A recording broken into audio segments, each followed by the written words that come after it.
हाय, तो आप सभी को मैं अपने चैनल में स्वागत करता हूं। और आज मैं जो आप लोगों को इतने दिन से पढ़ाया हूं उसी पर कुछ क्वेश्चन बना कर लाया हूं। और आप लोग देखते हैं कितना क्वेश्चन हल करते हैं और कितना नहीं। तो देखिए, सबसे पहला क्वेश्चन है, कौन सा क्वेश्चन है? भीम वाटिका कहाँ स्थित है? तो पहला क्वेश्चन का पहला ऑप्शन भोपाल या पंचमंडी या सिंगरौली या अब्दुल्लागंज रायसेन। तो ये अब्दुल्लागंज रायसेन में स्थित है। ये क्वेश्चन पूछा हुआ है कितने ईयर में? 2013 में पूछा हुआ क्वेश्चन है। उसके बाद 2 नंबर पर आ जाता है, भीम वाटिका किसके लिए प्रसिद्ध है? गुफाओं के लिए या बौद्ध प्रतिमाओं के लिए या खनिज या सोन नदी का उपागम स्थल के लिए? तो आप लोग बताएं। गुफाओं के लिए शैल चित्र मतलब उसी के लिए। उसके बाद 3 नंबर पर आ जाता है, निम्नलिखित में से कौन सा स्थान पर मानव के साथ कुत्ते को दफनाने का साक्ष्य मिला है? तो ये अथी है, कौन सा है? देखिए, तो ब्रुजहोम या कोल्डिहिवा या चौपावनी मांडो या मांडो। ये उत्तराखंड पीसीएस एग्जाम 2010 में पूछा हुआ क्वेश्चन है। इसका आंसर दीजिए, तब तक मैं आप लोगों से अथी करता हूँ। और मैं कहना चाहता हूँ कि जैसे कि मैं 22 तारीख को आप लोगों को बताया हूँ कि 22 तारीख से मेरा वीडियो रेगुलर आएगा। उससे पहले मैं सोचा कि एक आप लोगों से टेस्ट ले लेता हूँ। तो वही टेस्ट लेने के लिए आप लोगों से मतलब अभी अथी हुआ हूँ, इसलिए अथी कर रहा हूँ कि मतलब टेस्ट ले लेते हैं कि मतलब आप देखते हैं कितना क्वेश्चन हल कर पाते हैं। आप कमेंट बॉक्स में बता सकते हैं कि मतलब कितना क्वेश्चन हमने सही किया है, कितना गलती किया है। तो ये आप लोगों को हम बताए होंगे कि ब्रुजहोम में जो मिला था नौपाषाण काल या मध्यपाषाण काल से आप लोगों को मिलना स्टार्ट हो गया था। ब्रुजहोम मैंने बताया था उस समय। उसके बाद आ जाता है, भारत के मानव का सर्वप्रथम साक्ष्य कहाँ मिला? मतलब भारत में मानव का सर्वप्रथम साक्ष्य कहाँ पे मिला? तो नीलगिरी पहाड़ पर या शिवालिक पहाड़ी पर या नौलम्बा पहाड़ी पर या नर्मदा। तो आप लोग बताते हैं कि सबसे पहली ये थी नर्मदा पर मिली थी। किस चीज़ पर मिली थी? नर्मदा घाटी पर मिली थी। कहाँ पे मिली थी? नर्मदा घाटी पर मिली थी पहली जो हम लोगों की साक्ष्य मिली थी, मानव रहने की साक्ष्य नर्मदा घाटी पर मिली थी। कहाँ पे मिली थी? उसके बाद आप लोगों को बताते हैं कि हम किस काल में रहते हैं। कोई पूछ देगा आपसे कि हम किस काल में रहते हैं, तो आप क्या कहिएगा? किस काल में रहते हैं? तो ऐतिहासिक काल में रहते हैं। किस काल में रहते हैं? ऐतिहासिक काल में रहते हैं। और आप लोगों से आज पूछते हैं कि मतलब इतिहास के जनक किसे कहते हैं? ये आप लोगों पर छोड़ते हैं, क्योंकि इतिहास का जनक सबको मालूम होगा कि किसको कहते हैं और किसको नहीं कहते हैं। सिंधु सभ्यता का अधिकतर शहर किस नदी के किनारे मिले हैं? किस नदी के किनारे मिले? तो सिंधु सभ्यता के नदी के किनारे मिले। उसमें सरस्वती नदी भी मिलती थी, जिसका मतलब बहुत सा प्रचलन नहीं था, बट अब ये सिंधु नदी का बहुत प्रचलन है, जो कि अभी भी भारत और पाकिस्तान के बीच में बहती है। और ये निकलती है तिब्बत के थी से निकलती है, ठीक है। इसका सिकुआन नदी भी इसको कहते हैं। ये वैसे ही होता लद्दाख वद्दाख होते इसे निकल जाती है सिंधु सभ्यता, जो कि पाकिस्तान रेलवे के इधर मतलब सकरा वकरा के साइड में मोहनजोदड़ो इधर ही मिल जाएगा। उसके बाद हैदराबाद होते पाकिस्तान में, हैदराबाद होते इधर मिल जाती है। इसका जो उसके बाद 2 नंबर पर आ जाते हैं, अभिलेख के अध्ययन को क्या कहते हैं? तो इसको क्या कहते हैं? एपिग्राफिक कहते हैं। क्या कहते हैं? एपिग्राफिक।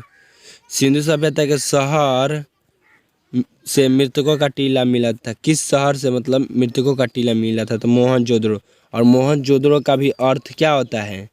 मृतकों का टीला। मोहनजोदड़ो का अर्थ क्या होता है? मृतकों का टीला होता है, ठीक है। उसके बाद आ जाता है, सिंधु सभ्यता की भाषा क्या बोली जाती थी? उस समय क्या बोली जाती थी? तो वो सिंध भाषा बोली जाती थी। कौन सी भाषा बोली जाती थी? सिंध भाषा बोली जाती थी। उसके बाद आ जाता है, सिंधु सभ्यता का शासन व्यवस्था कैसा था? सिंधु सभ्यता का शासन व्यवस्था कैसा था? तो जनतंत्र था, यानी राजतंत्र वहाँ पर नहीं चलता था। कौन सा राजतंत्र वहाँ पे नहीं चलता था, ठीक है। उसके बाद आता है, कांसे का निर्माण के लिए कौन कौन से पदार्थ का उपयोग किया जाता है? कांसे का निर्माण के लिए कौन कौन सा पदार्थ का प्रयोग किया जाता है? तो तांबे और टीने। जो कि ताम्र पाषाण काल से मिलना स्टार्ट हो चुके थे। इसके बारे में मैंने बताया है, अगर आप नहीं देखें तो जाकर मेरे चैनल पर देख सकते हैं। उसके बाद आ जाता है किसी भी चट्टान की आयु निकालने के लिए किस विधि का प्रयोग करते हैं। ये वाला शायद आप लोगों को नहीं बताए होंगे। तो इसका जो होता है किसी भी चट्टान का आयु निकालने के लिए किस विधि का प्रयोग करते हैं, यूरेनियम की प्रयोग करते हैं, यूरेनियम विधि के प्रयोग करते हैं, यूरेनियम विधि का प्रयोग करते हैं। चट्टान मतलब जैसे मिट्टी होता है, मिट्टी की आयु निकालने के लिए हम क्या करेंगे, मिट्टी की आयु निकालने के लिए क्या करेंगे, वही एथी का प्रयोग करेंगे। किस चीज़ का प्रयोग करेंगे, यूरेनियम विधि का प्रयोग करके उस मिट्टी की आयु निकाल सकते हैं कि मिट्टी कितने वर्ष पहले यहाँ पर आई है या कितने वर्ष की थी। उसके बाद आ जाता है जीवाश्म की आयु निकालने के लिए किस विधि का प्रयोग करते हैं, तो कार्बन 14 का प्रयोग करते हैं। किस चीज़ का प्रयोग करते हैं, कार्बन 14 का प्रयोग करते हैं। किस चीज़ का प्रयोग करते हैं, कार्बन 14 का प्रयोग करते हैं। किस चीज़ का प्रयोग करते हैं, कार्बन 14 का प्रयोग करते हैं। उसके बाद लोथल शहर में किस देश का मुहर मिला था, तो फारस का मुहर मिला था, जो कि फिलहाल में ईरान हो चुका है। उसके बाद यहीं पर आ जाता है आपका सिंधु सभ्यता का मुख्य अर्थव्यवस्था क्या थी, तो कृषि था। मुख्य अर्थव्यवस्था में क्या आ जाता था, कृषि आ जाता था। जैसे कि वहाँ पे लगभग सिंधु सभ्यता में आप लोग बताए होंगे कि मतलब कृषि से रिलेटेड हर चीज़ वहाँ पे अवेलेबल हो चुके थे। और कृषि के मतलब जितने भी मतलब फार्मिंग होती है, मतलब जितने भी खेती होती है, वो लगभग सारे खेती सिंधु सभ्यता के लोग जानते थे। ठीक है। उसके बाद आ जाता है आप लोगों को ये सिंधु सभ्यता का मुहर किस जानवर का छाप था, एक सिंह जानवर का था, लेकिन वो गेंडा नहीं था। गेंडा नहीं था। कैसा नहीं था, वो गेंडा नहीं था। किस सिंधु सभ्यता के लोग किस जानवर से परिचित नहीं थे, तो वे लोग गाय से परिचित नहीं थे। किस चीज़ से परिचित नहीं थे, गाय से परिचित नहीं थे। सिंधु सभ्यता के कैसी सत्तात्मक थी, तो मातृसत्तात्मक थी। कैसी सत्तात्मक थी, मातृसत्तात्मक। इसके बारे में मैंने बहुत बार चर्चा की है, आपने वीडियो में जाकर नहीं देखे तो देख लीजिएगा। उसके बाद आ जाता है श्रुति और ऊनी वस्त्र का मतलब सिंधु सभ्यता के लोग कैसे कपड़ों का उपयोग करते थे, सूती और ऊनी वस्त्रों का उपयोग करते थे। कैसे कपड़ों का उपयोग करते थे, सूती और ऊनी वस्त्रों का उपयोग करते थे। किस काल के बारे में नहीं लिखा ही नहीं गया, तो प्राग ऐतिहासिक। आप लोग बताए थे पहले ही चैप्टर में, पहले ही दिन, कि प्राग ऐतिहासिक काल में जो है उसमें नहीं लिखा गया और नहीं पढ़ा जाता। जब लिखा ही नहीं गया तो पढ़ा क्यों जाएगा यार, जब लिखते तब न पढ़ सकते थे, जब लिखा ही नहीं गया तो पढ़ कैसे सकते। उसके बाद आ जाता है किस काल के बारे में लिखा गया है लेकिन पढ़ा नहीं जा सकता है, तो इसका क्वेश्चन हो जाता है, आंसर हो जाता है आद्य ऐतिहासिक काल। जैसे सिंधु सभ्यता के बारे में कुछ न कुछ जरूर लिखा है, लेकिन हम लोग उसको मतलब पढ़ नहीं सकते, जो कि भाव चित्रात्मक लिपि है। जो सिंधु सभ्यता की लिपि है वो भाव चित्रात्मक लिपि है।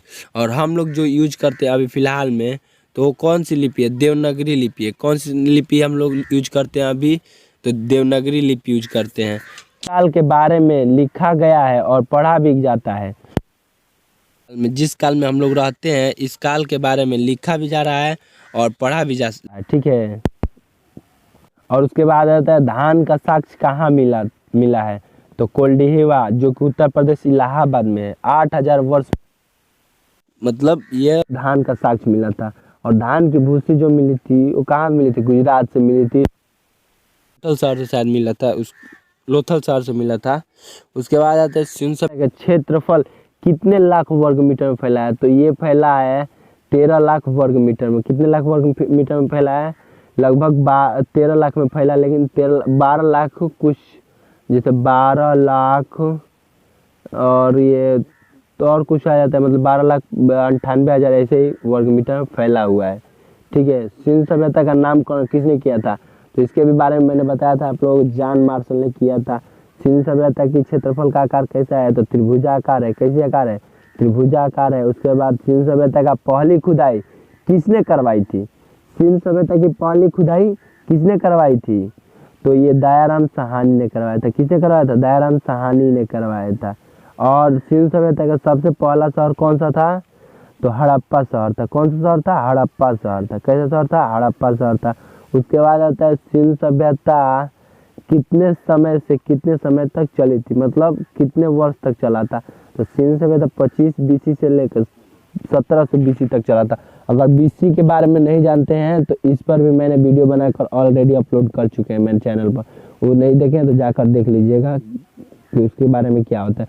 उसके बाद आता है सिंधु सभ्यता का कौन सा ऐसा शहर है जहाँ पर वर्गाकार ईंटा मिला था, मतलब मिले थे? तो वो मिले थे चनहुद्रो में। चनहुद्रो शहर से मिले थे का साक्ष्य। मान लीजिए कि जब कोई पूछ जाएगा कि व्यापार का साक्ष्य सिंधु सभ्यता के किस शहर से मिले थे, तो लोथल से मिले थे, जो कि गुजरात में है, अहमदाबाद में स्थित था।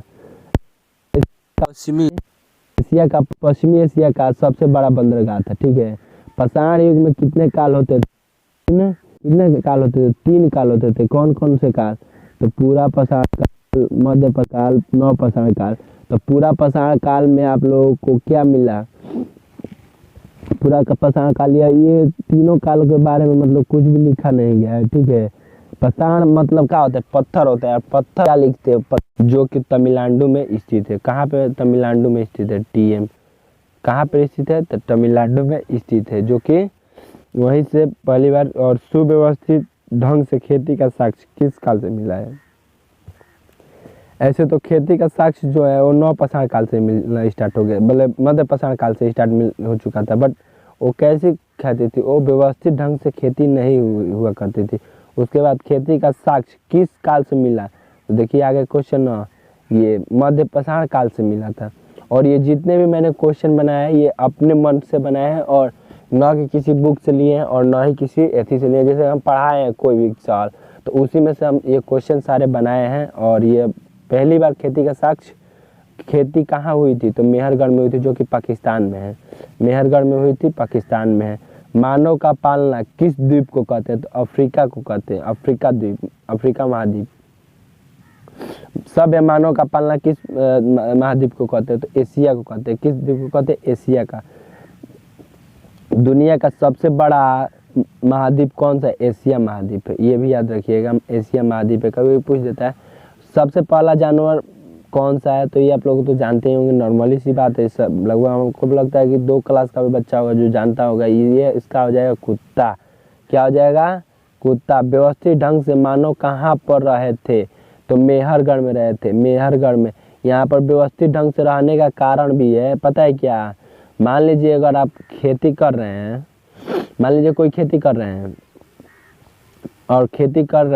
और उस खेती का देखभाल नहीं करेंगे तो खेती कैसे होगी? जो उस खेती को देखभाल करने के लिए आपको मतलब एथी करना पड़ेगा ना। तो उसी के लिए यहाँ पर लोग मतलब रहते थे। उसी से हम लोग को साक्ष्य मिलता है कि ये सब एथी था। और उसके बाद आप लोग बताते हैं, और मेदभांड के बारे में आगे वाले वीडियो में हम बताएंगे। और 22 तारीख से रेगुलर आप लोगों की क्लास चलेगी। तब तक के लिए जय हिंद, और मिलते हैं अगले वीडियो में। जय हिंद, जय भारत।